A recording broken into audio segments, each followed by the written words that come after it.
Jean 8, verset 32, vous connaîtrez la vérité et la vérité vous rendra libre. C'est notre slogan, c'est libérer, c'est l'heure de la vérité. Cette émission qui se propose de vous aider dans votre édification personnelle et au quotidien, c'est sur la chaîne YouTube Libérer Jean 8, verset 32, sur www.nbnministries.life. Vous pouvez également nous écrire sur jean.832@gmail.com. Vous verrez certainement toutes ces adresses-là passer en bas d'écran. Restez scotchés surtout et à tout de suite.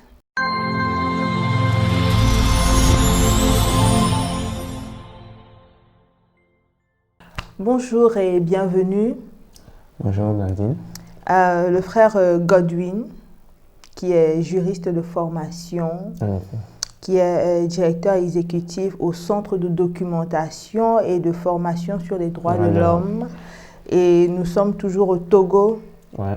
Alors, nous vous souhaitons la bienvenue sur notre plateau. C'est moi qui vous remercie de l'honneur que vous nous accordez. Et je profite aussi pour saluer tous les frères et sœurs qui nous regardent à travers le monde. Ah, Dieu merci.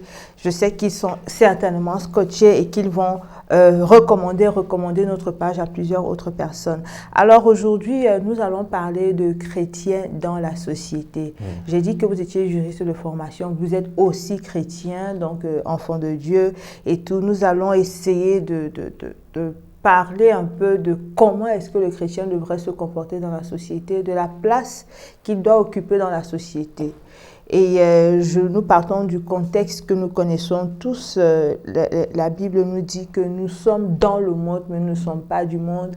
Jésus nous dit que le monde nous hait parce que le monde l'a haï aussi.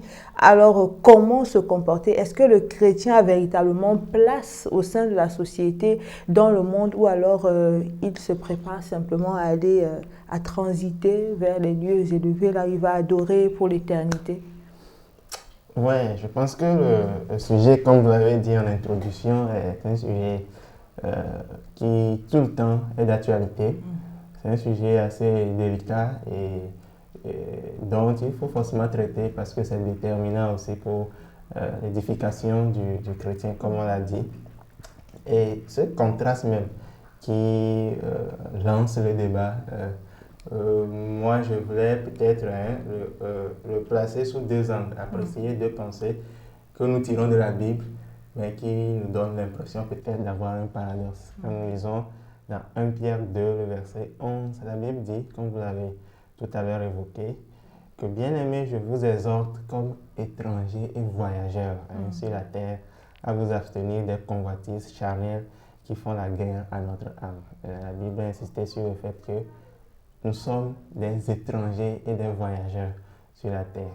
Mais au même moment, lorsque nous revenons au niveau de Jérémie 29, verset 7, j'utilise la version Semeur, il est dit « Recherchez la prospérité de la ville où je vous ai déporté et priez l'Éternel en sa faveur, car de sa prospérité dépend la vôtre. » Alors, voici un peu deux versets que nous tirons de la Bible qui est notre base, notre source, mais qui manifestement semble dire deux choses, on va dire, contradictoires. Mais la vérité, c'est que ce n'est pas deux choses contradictoires, c'est deux paroles qui se complètent, qui sont complémentaires. Il est une chose que nous sommes des chrétiens et le monde dans lequel nous sommes ne nous appartient pas. Nous sommes en train de traverser le monde. Et nous avons toujours à l'esprit que nous allons rejoindre tôt ou tard notre cité que le Seigneur nous réserve en héritage. Mais au même moment, le Seigneur nous exhorte encore au travers du verset que je viens de lire à chercher, à rechercher la prospérité. Et si nous ramenons le mot prospérité dans le contexte actuel, ça a un rapport très intrinsèque avec le mot développement. Et aujourd'hui, on parle de développement durable, objectif de développement durable. Tout le monde parle de développement. Donc, comment moi qui suis un voyageur, qui suis en train de traverser le monde, comment moi je dois m'investir pour le développement de cette terre qui, nous le savons très bien, un jour sera brûlée et brûlée. Donc voilà un peu tout ce contraste qui chaque temps nous amène à réfléchir. Mais comme je l'ai dit, pour moi, c'est deux choses assez complémentaires. J'espère qu'on aura en tout cas l'opportunité au cours de cette entrevue d'en parler largement. Alors, vous avez dit la terre sera certainement brûlée, elle sera roulée, elle sera brûlée. Je suis chrétienne, je vis dans le monde, j'ai des valeurs qui ne retrouvent pas, où j'ai de la peine à m'épanouir dans ce monde. Ok, je suis dans un environnement qui est semblable à une menace pour ma foi et ça va crescendo. Alors, comment est-ce que j'arrive? Parce que c'est une situation antagoniste. Vous êtes rejeté, vous n'êtes pas à l'aise et tout. Comment je me comporte dans les études? Et puis on sait comment on vit dans la corruption. Est-ce que je dois m'intéresser aux hautes instances de l'État? Est-ce que je dois m'intéresser à la politique? Est-ce que je dois m'intéresser à l'économie? On a toujours su depuis la Bible comment se comportent les collecteurs d'impôts et tout ce que ça comporte et toutes ces choses-là. Est-ce que ce ne serait pas une sécurité pour moi de rester dans mon petit coin, de prier Dieu, d'aller à l'église, de revenir et point final? Oui, je pense que c'est très pertinent, en tout cas, comme raisonnement. Et pour répondre, moi, j'aimerais avancer sur un certain nombre de vérités. Alors, l'une des premières vérités que nous devons avoir à l'esprit, c'est qu'un chrétien, c'est aussi un citoyen. Alors, un citoyen, on ne va pas rentrer dans les définitions terminologiques, mais un citoyen, c'est une personne qui est membre d'une cité, d'une communauté. Donc, en tant que membre d'une cité, vous ne pouvez pas vivre de façon séparée des autres membres. Parce que quand vous considérez comme citoyen, on vous considère donc comme un maillon qui, rajouté à d'autres maillons, constitue la communauté. Alors, nous avons notre foi chrétienne, mais tout le défi pour nous, c'est de savoir vivre notre foi chrétienne en restant ou bien en participant pleinement à la vie de la communauté. Et la seconde vérité aussi, sur laquelle je voulais que nous avancions, c'est que quand je suis chrétien, il faut d'abord savoir, vous avez parlé tout à l'heure des adversités dont nous faisons face en tant que chrétiens. Il faut savoir comment ou bien quelles sont les règles qui régissent le fonctionnement de la communauté, de la société, et quels sont mes droits en tant que membre de la communauté. Parce que si vous ne connaissez pas vos droits dans la communauté, cela vous expose et cela ne vous permet pas de vous protéger face à cette adversité. Même le fait d'exercer ma foi, de l'exprimer en tant que chrétien, ça dépend des pays. Mais dans un pays comme le Togo, même le fait d'exercer ma foi est un droit qui est reconnu par les règles de cette société. Troisième vérité, tant que je ne fais pas le nécessaire pour connaître les règles de fonctionnement de la société, il y a des devoirs pour moi en tant que membre de la communauté. Et si je n'obéis pas ou bien je n'observe pas ces devoirs, je peux effectivement m'exposer. C'est comme un élève qui va à l'école mais qui ne se donne pas la peine de savoir qu'est-ce que le maître ou bien l'enseignant a donné comme devoir de maison. Naturellement, il s'expose. Et quatrième vérité, et là je crois que tout notre salut même en dépend, le Seigneur nous recommande ou bien nous regarde comme la lumière du monde dans les évangiles. Il dit, vous êtes la lumière du monde, vous êtes le sel de la terre. Donc comment concevez-vous que celui qui se réclame lumière du monde aille se cacher dans un coin? On n'allume pas une lumière, comme le dit la Bible, pour le mettre sous le boisseau, voilà. Mais on le met là où elle peut éclairer tout le monde. Donc c'est toute une invite pour ceux qui, en tout cas, s'appellent ou bien se réclament chrétiens, de pouvoir savoir quelle est ma responsabilité. En tant que chrétien, je suis une autorité spirituelle sur la terre. Et connaissant donc la vérité, comme le slogan de notre émission, connaissant cette vérité, pourquoi ne pas contribuer au développement de ma société avec cette vérité? Donc voici donc 4 vérités que j'ai énoncées tout à l'heure, qui nous poussent en tout cas à dire que le chrétien, il vit une vie spirituelle, mais qui ne lui exclut pas un engagement citoyen. Voilà qui est bien dit. Il vit sa vie spirituelle, cela n'exclut pas sa responsabilité citoyenne. Quand on parle de responsabilité citoyenne, on parle aussi de voter. On parle de voter les maires, on parle de voter les députés, on parle de voter les chefs d'État, on parle de se cultiver, de savoir quelle est l'actualité au-delà des programmes de l'Église, bien entendu, du programme des veillées de prière annuelles et tout. Il faut également savoir si on a changé la Constitution, par exemple, s'il y a eu, enfin, je veux dire, vous qui êtes juriste, de savoir, je ne sais pas moi, s'il y a une jurisprudence qui peut vous aider à aller vous défendre ici et là, ce genre de choses. Il faut connaître le code de la route, il faut savoir quels sont mes droits en tant que citoyen d'un pays X ou Y et de pouvoir, au lieu de jouer la victime, de savoir ce que je peux réclamer sur le plan physique devant les instances et je soutiens cela dans la prière la nuit, mais il faut aussi jouer le rôle de sentinelle, je pense bien, parce que nous savons que nous avons des forces, qui ne sont pas forcément des forces de ténèbres qui régissent également la société et nous devons également nous tenir comme sentinelles. Nous sommes, je vais dire, le FBI de Dieu, le FBI de Dieu dans la société et tout. Mais maintenant, y a-t-il des sphères? Vous savez, c'est un peu facile. On veut dire, un chrétien juriste, ça passe. Peut-être, je crois que ça passe quand même, parce que le juriste est supposé dire le droit, ce genre de choses. Mais il y a des domaines dans lesquels on estime que le chrétien ne devrait pas entrer. Par exemple, donc est-ce qu'il y a des domaines, voilà, la politique par exemple, ce genre de choses. Est-ce qu'il y a des domaines, quels sont les différents domaines dans lesquels les chrétiens devraient entrer ou alors doivent s'intéresser pour pouvoir changer le cours des choses dans la société? Voilà, alors je pense que on va aller par gradation. La première vérité ou le premier principe sur lequel je propose qu'on s'accorde, c'est que le chrétien, il doit s'engager dans sa communauté. Alors, une fois que cela est dit, nous devons savoir que s'engager, c'est à plusieurs niveaux. Donc, toute la question se pose ici, jusqu'à quel degré je pourrais m'engager. Et moi, je dis, c'est en fonction de moi, ma conviction vis-à-vis de l'Éternel. Aujourd'hui, si nous regardons un peu dans notre société, on ne va pas inventer des choses. Si nous regardons en Afrique ou dans le monde, vous allez voir des hommes de Dieu, des pasteurs, mais qui ont été des leaders de la lutte aux États-Unis, par exemple, quand vous prenez Martin Luther King. C'est un homme de Dieu, mais qui a fait des combats, on va dire, politiques, et qui a permis, en tout cas, au peuple noir d'obtenir un certain nombre de droits. Et si vous prenez d'autres leaders, comme ceux qui sont congolais, ils doivent le connaître très bien, le frère Denis, le docteur Denis Mukwege, qui a été sacré prix Nobel de la paix l'année passée, c'est aussi un serviteur de Dieu, mais qui s'est engagé dans le cadre de sa fonction de médecin gynécologue et qui a travaillé avec des citoyens ou bien des femmes victimes de violences sexuelles.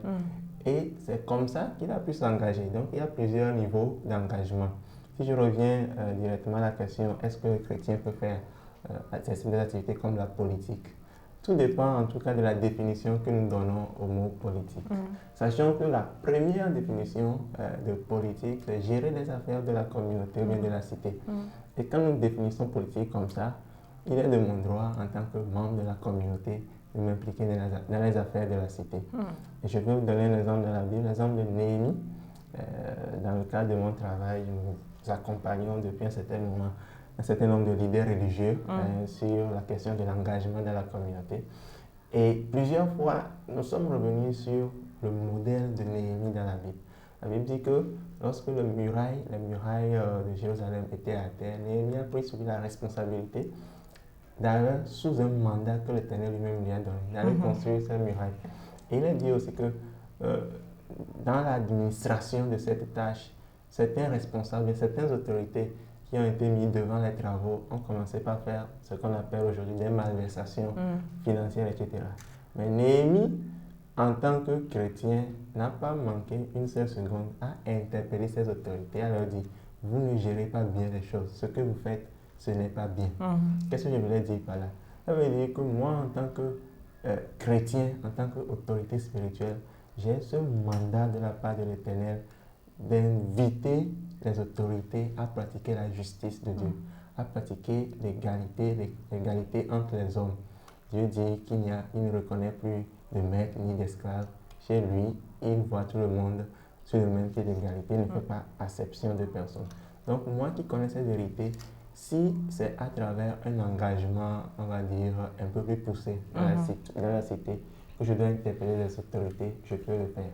Néanmoins, je pense qu'on ne va pas obliger l'Église à rentrer dans la politique politicienne, qui consiste forcément à conquérir le fauteuil présidentiel, mais tout dépend de ce que le Seigneur met sur le cœur de chacun d'entre nous. Vous pouvez vous engager dans la politique, vous pouvez vous engager dans l'économie. Aujourd'hui, quand vous entrez dans les églises, il y a soit certaines personnes qui sont très riches, souvent le pasteur, le diacre et quelques membres qui sont assez riches, et puis il y a une autre couche qui est tellement dans la misère.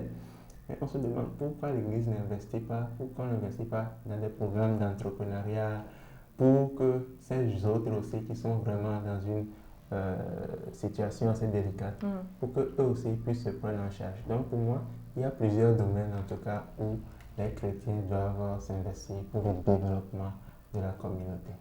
Voilà, je ne sais pas si...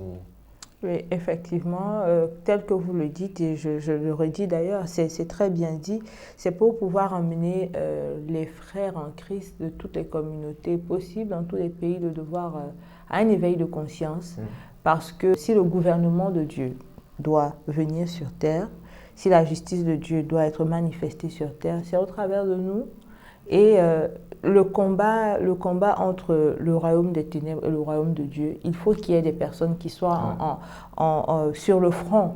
Et si nous nous retirons, si nous nous enfermons dans nos diverses assemblées, ça veut dire que nous laissons la ligne de front vide, en fait, et nous permettons que l'ennemi puisse entrer davantage dans notre terrain. Je vais donner deux exemples dans la Bible très rapidement. L'exemple d'Esther, qui à un moment était dans la maison du roi. Et son oncle Mardochée lui a dit, sais-tu pourquoi le Seigneur t'a mis là-bas? Ça veut dire que des fois, l'ennemi cherchera, passant par les rois, à faire mal au peuple de Dieu. Et aujourd'hui, ça peut se passer par juste un arrêté ministériel, ça peut se passer par une loi votée au Parlement. Mais si nous n'avons pas nos frères, nos sœurs dans ces sphères, on peut faire passer ces lois tranquillement et nous allons subir. Deuxième exemple de Daniel, qui a effectivement travaillé avec le roi, et qui, durant tout son mandat, a fait révéler la gloire de Dieu, a montré qu'on peut être excellent, on peut être leader, on peut être à la tête, mais sans forcément rentrer dans les sectes pernicieuses ou bien sans forcément pratiquer la corruption, l'idolâtrie. On peut être intègre, mais être responsable et leader dans sa communauté. Ah, voilà qui est très bien dit, parce que nous avons aussi cet argument des fois. Quand vous incitez, par exemple, vous discutez avec un chrétien, il va vous dire non, pour traverser ce niveau, il faut avoir plongé la main dans une secte pernicieuse et tout. Alors nous servons un Dieu qui est plus puissant que les sectes pernicieuses, donc c'est pour encourager quelqu'un qui peut-être, et puis si je vous ai bien compris, vous me corrigez si ce n'est pas ça, s'impliquer à fond, vraiment en ligne de front là, dans les sphères délicates de la société, la politique, l'économie et toutes ces choses. Toutes ces choses-là, on reçoit la conviction par un appel de Dieu au même titre que ceux qui reçoivent l'appel au sein de l'Église tel qu'on connaît. On ne reçoit pas seulement l'appel d'être pasteur, mais le Seigneur peut vous donner la conviction, vous donner la mission de devenir député quelque part, de devenir, je ne sais pas, chef de l'État, de créer un parti politique, de devenir juriste, de devenir enseignant.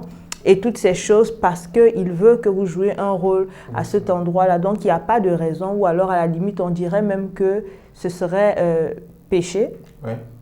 Ce serait un péché de voir qu'il y a un vide, voilà, qu'il y a un vide quelque part, qu'il y a un espace à combler, qu'il y a des corrections à apporter et tout, et de rester à la maison sans rien faire, même si on est en train de prier. Oui, je pense. Et je pense en fait, servir Dieu, malheureusement, nous avons l'impression que servir Dieu, c'est dans les quatre murs de l'Église. C'est lorsque je rassemble 50 membres ou 50 chrétiens que je prêche, je pense que c'est ça, servir Dieu. On peut servir Dieu dans n'importe quelle sphère. Voilà, Dieu nous dit allez et faites de toutes les nations. Donc, on peut servir Dieu dans son établissement, on peut servir Dieu dans un ministère, on peut servir Dieu au grand marché. Donc, dans tous les domaines d'activité, si nous avons l'appel du Seigneur pour le faire, alors faisons-le. Vous pouvez être étudiant, mais être un étudiant serviteur de Dieu. Vous pouvez être ministre, mais à travers votre fonction de ministre, vous servez le Seigneur. Voilà. Je voudrais savoir, ces personnes qui sont appelées peut-être à prendre les devants dans le domaine séculier, est-ce qu'il leur est exigé le même niveau de consécration que les personnes qui sont dans le domaine, on va dire, du sacré, par exemple? Oui, bon, là, je pense que tout dépend de l'appel que vous avez reçu du Seigneur et des obligations que vous avez. Aujourd'hui, s'il y avait un programme dans mon église actuellement, ça va être un peu compliqué que j'y sois parce que je dois aller au travail et je dois passer dans votre émission. Qu'est-ce que je voulais dire par là? Ça veut dire que peut-être le pasteur, il a plus de temps, il est plus disponible et naturellement, il va se consacrer davantage au ministère dans l'église. Mais pour moi qui suis en train de travailler dans un domaine Votre église est dehors. Justement, donc mon église est dehors. Peut-être que c'est dans la façon de rédiger un document. Si j'étais avocat, c'est dans la façon de plaider que de temps en temps, je montre mon engagement. Donc ça ne demande pas forcément les mêmes volumes d'engagement, c'est-à-dire de consécration de temps, de consécration de ressources. Mais pour moi, tout est dans la forme que vous utilisez, la subtilité que vous mettez dans votre engagement et surtout le résultat. Parce que c'est le résultat qui compte. Donc, on va surtout dire que ça pourrait ne pas demander le même nombre de... Enfin, la présence à l'église. Parce que si c'est la consécration, parce que je pose la question pour des personnes, on a des frères peut-être qui sont dans le milieu des affaires et tout, et qui peuvent justifier une manière de vivre qui n'est pas digne de Dieu en disant non, nous on est dans les affaires. Donc, quand Dieu vous met au devant de la scène dans le milieu séculier, ce n'est pas pour que vous plongiez dans les mêmes travers, mais pour que là-bas vous soyez un modèle, que vous puissiez influencer. Et cela touche à toutes les sphères, que ce soit, je veux dire, tous les domaines, la science, technologie et tout, la médecine, je ne sais pas, le nucléaire, ce genre de choses. Toutes ces choses-là, l'éducation, je pense que c'est un domaine, l'engagement des femmes et tout ça, on parle de genre de plus en plus, on parle de, enfin, dans l'armée même, dans l'armée, vraiment, il n'y a aucun aspect de la vie qui est exclu. Il n'y a aucun aspect de la vie qui est exclu. Donc, le chrétien a le devoir et en fait l'obligation de la part de Dieu d'être impliqué, d'être en ligne de front à tous ces endroits-là pour représenter le Seigneur et puis participer à l'accomplissement de sa volonté sur terre. Alors, merci pour cet entretien. Je suis convaincue que cela va motiver davantage quelqu'un qui est en train de nous écouter, qui se disait que peut-être... qui s'était résolu à ne rester qu'à l'église, à ne rester que dans le cadre des mouvements chrétiens, alors qu'il ressent au fond de lui le désir, le besoin d'aller de l'autre côté, de pouvoir briller là-bas, d'apporter la lumière et même le sel. Voilà. Donc, c'est sur ce que nous allons conclure. Nous vous avons dit, écrivez-nous sur jean.832@gmail.com. Restons scotchés sur Libéré, Jean 8, verset 32, c'est la chaîne YouTube, sur www.nbmministries.life et on reste connecté à Jésus-Christ. Sur ce, que Dieu vous bénisse.